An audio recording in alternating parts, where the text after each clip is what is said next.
warahmatullahi wabarakatuh. Hai anak-anak, apa kabar kalian? Semoga dalam kondisi sehat, tetap menjalankan protokol kesehatan yang ada di masa pandemi kali ini.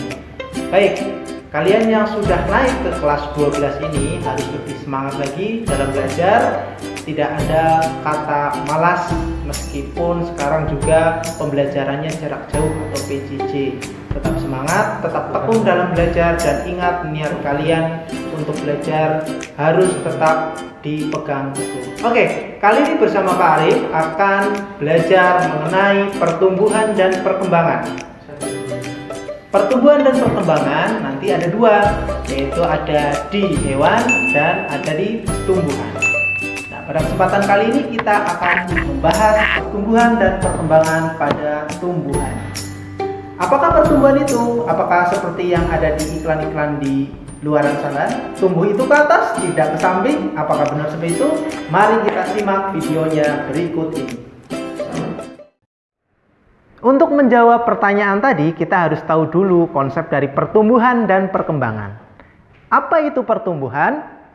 Jadi, pertumbuhan adalah proses pertambahan massa, ya, baik berat, volume, ataupun panjang yang sifatnya irreversible atau tidak bisa kembali ke bentuk semula. Kemudian karena adanya pertambahan berat atau panjang atau volume, pertumbuhan bisa diukur, ya, mempunyai suatu pengukuran tertentu, ya. Sifatnya berarti kuantitatif. Kemudian karena pertumbuhan juga tadi sifatnya irreversible, maka setiap makhluk hidup yang sudah tumbuh tidak bisa kembali ke bentuk semula. Itu ya. Kemudian perbedaannya dengan perkembangan.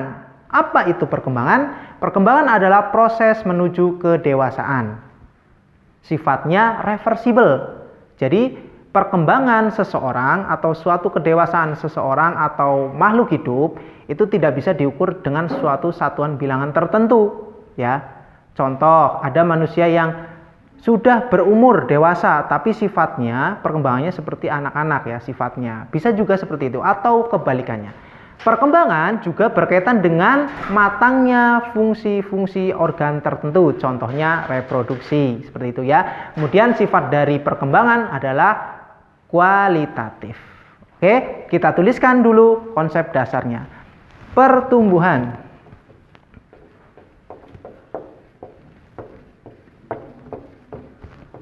Ya, pertumbuhan adalah proses pertambahan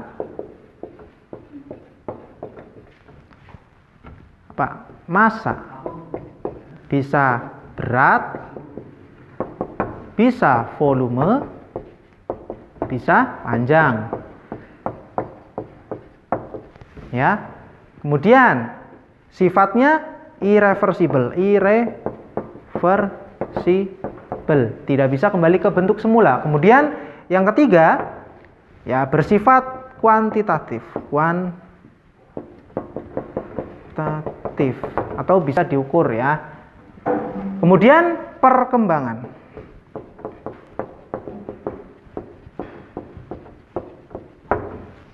Perkembangan apa?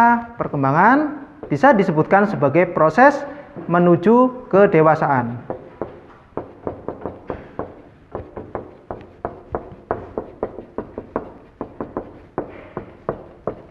Kemudian sifatnya berkebalikan dengan pertumbuhan, yaitu reversible.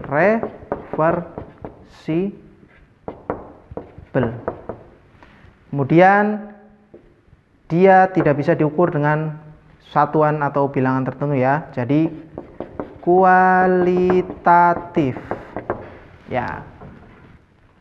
Dalam kehidupan sehari-hari atau dalam kenyataannya, pertumbuhan dan perkembangan itu selalu berjalan berdampingan, ya, tidak berjalan sendiri-sendiri. Misalkan pertumbuhan sendiri, perkembangan sendiri, tidak, tapi keduanya berdampingan. Oke, karena kita akan membahas tentang pertumbuhan dan perkembangan tumbuhan, maka kita harus tahu dulu awal dari pertumbuhan dan perkembangan. Ada yang namanya proses perkecambahan. Apa itu proses perkecambahan? Kita simak video berikut ini.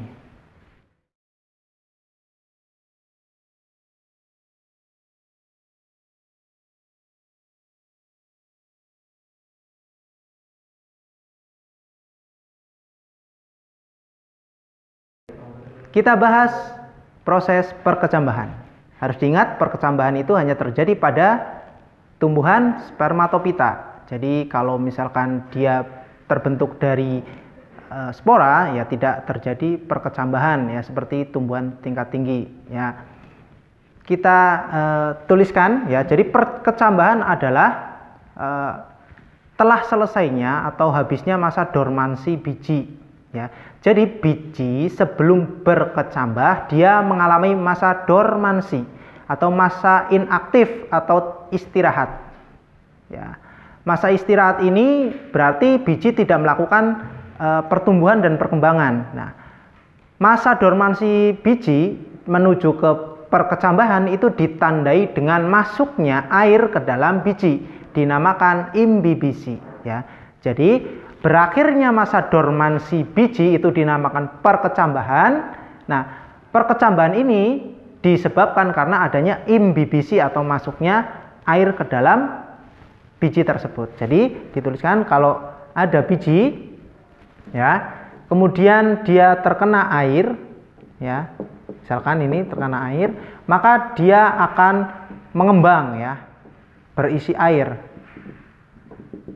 Nah, setelah terisi air nanti akan berkecambah. Gambarkan seperti ini.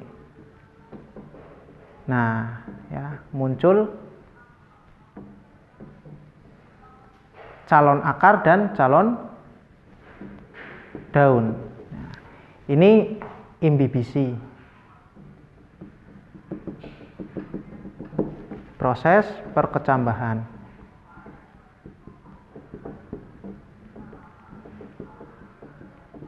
Nah, oke, ingat ya. Jadi perkecambahan itu dimulai dari proses imbibisi, masuknya air ke dalam biji ya. Kemudian setelah perkecambahan selesai, apa yang akan terjadi? Kita simak video berikut ini.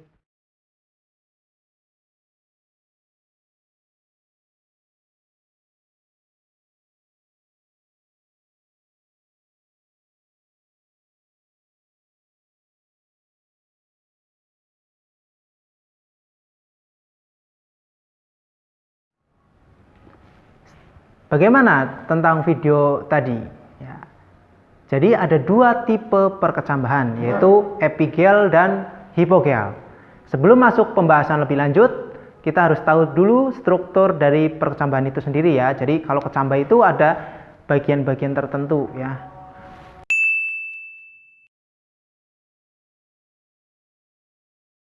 Sebelum masuk selanjutnya juga, tadi kan dijelaskan bahwa perkecambahan itu butuh energi. Gimana caranya? Jadi kita ulas lagi. Berikut ini ya. Tadi kecambah biji, kemudian terjadi imbibisi, masuknya air ke dalam biji, itu nanti akan memicu proses-proses yang ada di dalam biji itu. Imbibisi nanti akan memicu hormon giberelin untuk mengaktifkan enzim-enzim hidrolitik, enzim-enzim pemecahan bahan makanan. Apa saja enzimnya? Bisa jadi lipase, bisa jadi protease, atau juga ada namanya amilase. Lipase berarti memecah lemak yang ada di biji, di kotiledon. Kemudian protease berarti dia memecah protein, ada amilase, pemecah parti atau amilum sebagai sumber dari biji itu melakukan perkecambahan. Jadi setelah imbibisi maka dia bisa berkecambah ya. Berkecambah. Oke, paham ya di sini? Nah, kita bahas mengenai dua tipe perkecambahan. Setelah tadi melihat, kita jelaskan lebih rinci lagi. Kita bahas dulu berkenaan dengan perkecambahan epigel. Apa itu perkecambahan epigel? Jadi perkecambahan epigel adalah perkecambahan yang disebabkan karena aktivitas hipokotil yang aktif membelah atau tumbuh sehingga menyebabkan kotiledon terangkat ke permukaan tanah. Kita ilustrasikan seperti ini. Epigeal. Kita gambarkan ada tanah di sini ya, tanah. Kita menanam biji, ya, biji. Kemudian biji ini mengalami perkecambahan, ya. Setelah berkecambah, ada aktivitas hipokotil, ini namanya hipokotil, yang aktif membelah dan tumbuh, menjadikan dia terangkat. Jadi terangkat, lama-lama terangkat gini sampai dengan seperti ini. Nah, ya, ini kotiledonnya terangkat. Nah, perkecambahan yang seperti ini dinamakan epigeal, ya. Jadi perkecambahan yang disebabkan karena aktivitas hipokotil yang sangat cepat menyebabkan kotiledon terangkat ke permukaan tanah. Contohnya apa? Contoh pada tanaman buncis atau kacang hijau, ya, dan lain-lain. Oke, jadi perkecambahan yang disebabkan karena aktivitas hipokotil cepat menyebabkan kotiledon terangkat ke permukaan tanah.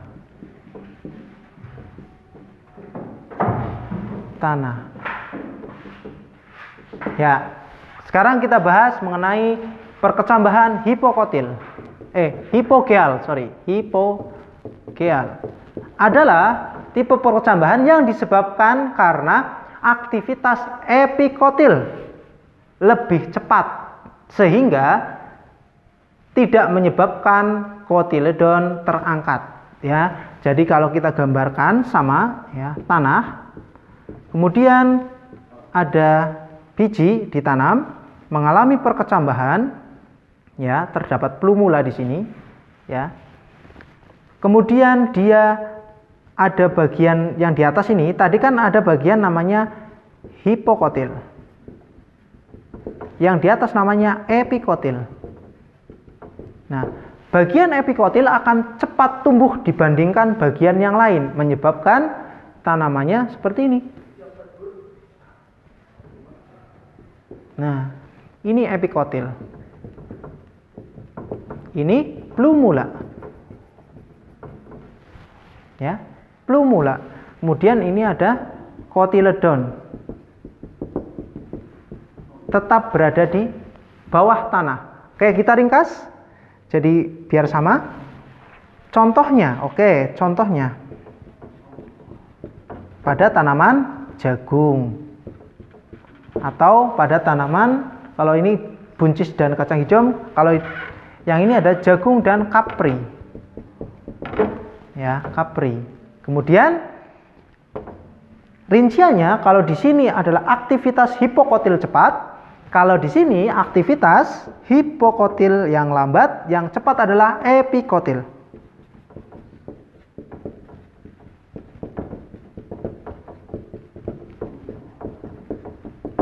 Kemudian kalau di sini kotiledon terangkat ke permukaan tanah, kalau di hipogeal kotiledon tetap berada di dalam tanah. Ya, sampai sini paham? Ada epigeal, ada hipogeal. Ya, diingat, epigeal adalah perkecambahan yang disebabkan karena aktivitas hipokotil yang cepat menyebabkan kotiledonnya terangkat ke permukaan tanah. Sementara Hipogeal adalah perkecambahan yang disebabkan karena aktivitas epikotil lebih cepat sehingga kotiledonnya berada tetap di dalam tanah. Ya, jenis tumbuhannya pun berbeda, bisa diperhatikan ya. Jadi kalau nanti suatu saat di lingkungan kalian menemukan kok ini sepertinya kotiledonnya terangkat, berarti dia termasuk epigel. Kalau dia berada tetap di dalam tanah, berarti dia hipogeal. Sampai di sini paham anak-anak? Ya, tentunya lebih mudah kan sekarang mempelajari tipe perkecambahan. Kita lanjutkan ke jenis pertumbuhan. Setelah kita mengetahui tipe-tipe perkecambahan, sekarang kita bahas mengenai macam pertumbuhan. Jadi, pertumbuhan itu dikategorikan menjadi dua. Yang pertama ada pertumbuhan primer, yang kedua ada pertumbuhan sekunder. Bedanya apa? Jadi pertumbuhan primer adalah pertumbuhan yang disebabkan oleh titik tumbuh primer, adanya di ujung batang, tunas pucuk, dan di ujung akar. Ya. Karena adanya penambahan jumlah sel atau pertumbuhan yang ada di pucuk tunas ya dan juga di akar, maka menyebabkan tumbuhan memanjang. Jadi pertumbuhan primer bisa disebut sebagai pertumbuhan memanjang. Sementara yang kedua adalah pertumbuhan sekunder. Pertumbuhan yang disebabkan oleh titik tumbuh sekunder, yaitu kambium. Masih ingatkah kalian di kelas 11 sudah membahas tentang bagian-bagian atau organ-organ dalam tumbuhan? Ada epidermis, ada jaringan korteks, ada silem, ada flum, ada kambium. Nah, kambium inilah yang menyebabkan tumbuhan bisa melaksanakan pertumbuhan melebar atau membesar.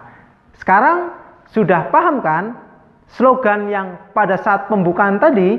Apakah benar slogan yang menyebutkan bahwa tumbuh itu ke atas, bukan ke samping?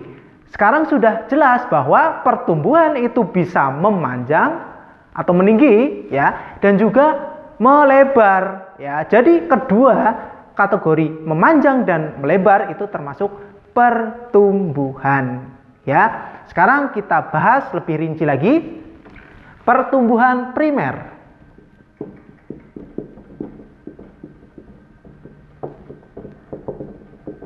Adalah pertumbuhan yang disebabkan oleh titik tumbuh primer ya.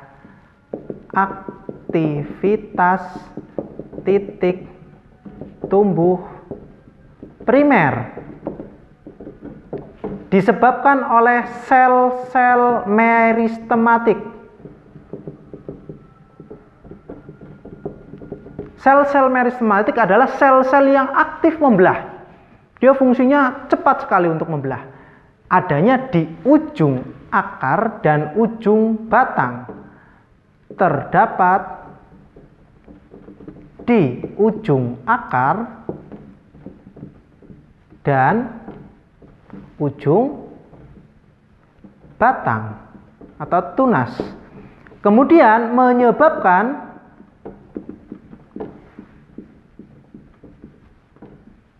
pertumbuhan memanjang atau meninggi. Nah, inilah ciri-ciri dari pertumbuhan primer. Kemudian, perhatikan gambar berikut ya. Ini adalah struktur dari akar. Ya, kita lihat titik tumbuh primer yang ada di akar. Di akar ada 3 bagian. Yang pertama yang paling bawah yang berdampingan langsung dengan tudung akar ada namanya zona meristematik atau zona pembelahan. Zona ini adalah zona di mana sel-sel meristematik aktif membelah, cepat sekali membelahnya. Ya. Kemudian zona yang kedua ada namanya zona elongasi atau zona pemanjangan, di mana sel-sel meristematik yang tadi sudah membelah akan mengalami pertambahan massa ukuran memanjang. Ya. Kemudian setelah memanjang ada zona yang ketiga, namanya zona diferensiasi atau zona pengkhususan fungsi.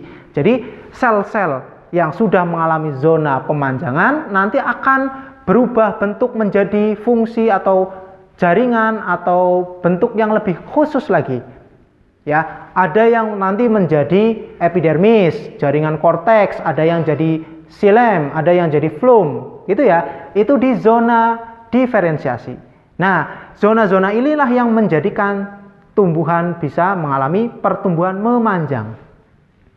Contoh pada akar. Ya, paham ya dari gambar tersebut? Oke, sekarang kita lanjut ke pertumbuhan sekunder.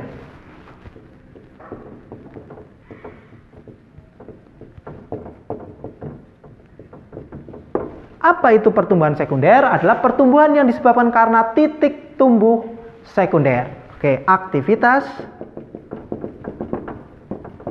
titik tumbuh sekunder. Di mana? Adanya di kambium. Oke.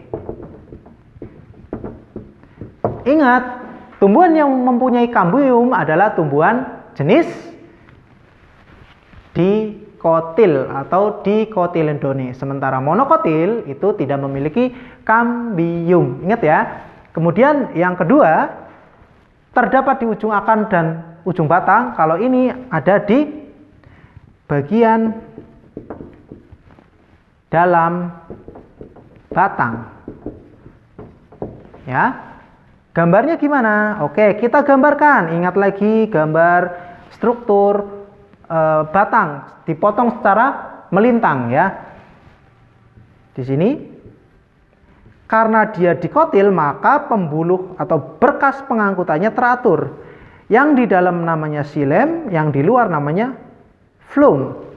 Dan yang melingkar di tengah ini namanya kambium. Nah, kambium ini nanti akan membelah terus sel-selnya, menyebabkan terjadinya penebalan. Jadi nanti bisa jadi kambium itu menebal, ya, menebal.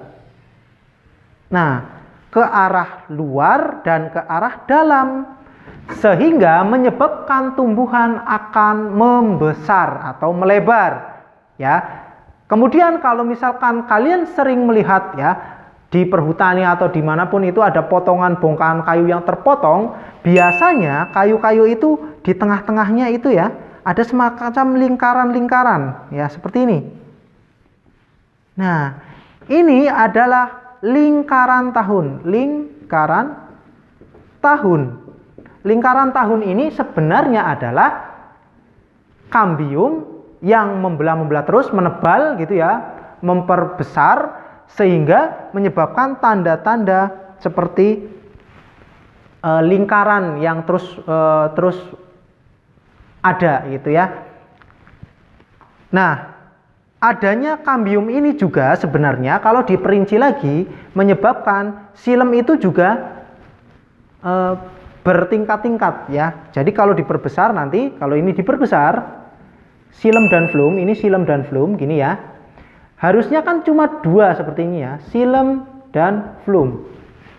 Tapi karena ada aktivitas kambium di tengah ini, xilem dan phloem itu menjadi membesar. Dinamakan xilem. Ini xilem ya, xilem sekunder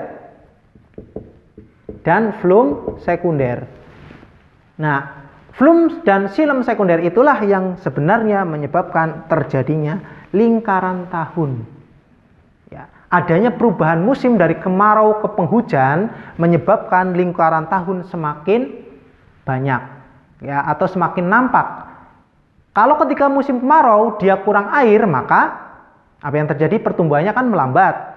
Ya, xilemnya juga dia akan susah mencari air. Ya, nanti akan semakin kecil, kemudian nanti semakin gelap ya, kering. Kemudian nanti ketika musim penghujan dia kembali tumbuh, maka dia semakin terang. Makanya dia seperti gelap terang, gelap terang, gelap terang. Nah, itulah penyebab dari terjadinya lingkaran tahun. Oke, satu lagi pembahasannya yaitu menyebabkan pertumbuhan memanjang itu primer. Kalau sekunder berarti menyebabkan pertumbuhan pertumbuhan melebar. Ya, melebar. Sampai di sini paham anak-anak? Jadi pertumbuhan primer itu cirinya memajang, kalau sekunder melebar. Kita bahas satu pembahasan lagi di pertemuan kali ini, yaitu tentang perkembangan. Simak videonya. Tentang tipe perkecambahan dan juga macam dari pertumbuhan. Sekarang kita masuk ke pembahasan perkembangan. Sebenarnya perkembangan sudah dijelaskan di awal, yaitu proses menuju kedewasaan, di mana suatu makhluk hidup mengalami pematangan fungsi organ tertentu. Dalam kaitannya ini yaitu pematangan organ pada tumbuhan. Contohkan adalah pematangan organ reproduksi pada tumbuhan, munculnya bunga. Ya, bunga itu sebagai organ reproduksi tumbuhan. Ingat tumbuhan Angiospermae atau tumbuhan berbiji tertutup. Kalau tumbuhan berbiji terbuka, Gymnospermae, itu bukan bunga ya, tapi berupa runjung atau strobilus gitu ya. Kita tuliskan perkembangan.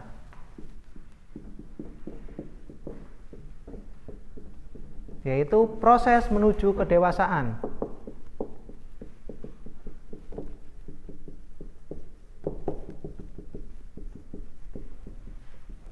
Kemudian matangnya fungsi organ tertentu. Contohkan reproduksi. Ya, contohkan ada bunga di sini misalkan.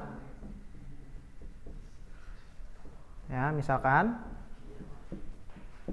bunga.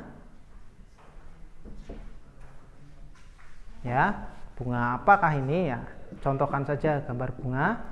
Kemudian bunga akan berubah menjadi buah. Di buah di dalamnya terdapat biji. Nah, biji ini nanti akan berkecambah kembali ya ketika sudah terlepas dari buahnya. Jadi itulah proses pertumbuhan dan perkembangan pada tumbuhan. Nah, pada kesempatan kali ini kita hanya membahas tentang pertumbuhan dan perkembangan pada tumbuhan. Di pertemuan selanjutnya kita akan membahas tentang pertumbuhan dan perkembangan pada hewan, beserta dengan faktor-faktor yang mempengaruhi pertumbuhan. Tetap belajar, jangan lupa untuk membuka lagi buku ya, bacaannya, kemudian simak video ini terus ya, ulangi, melihat, mengulang-ulang video ini agar semakin paham kembali.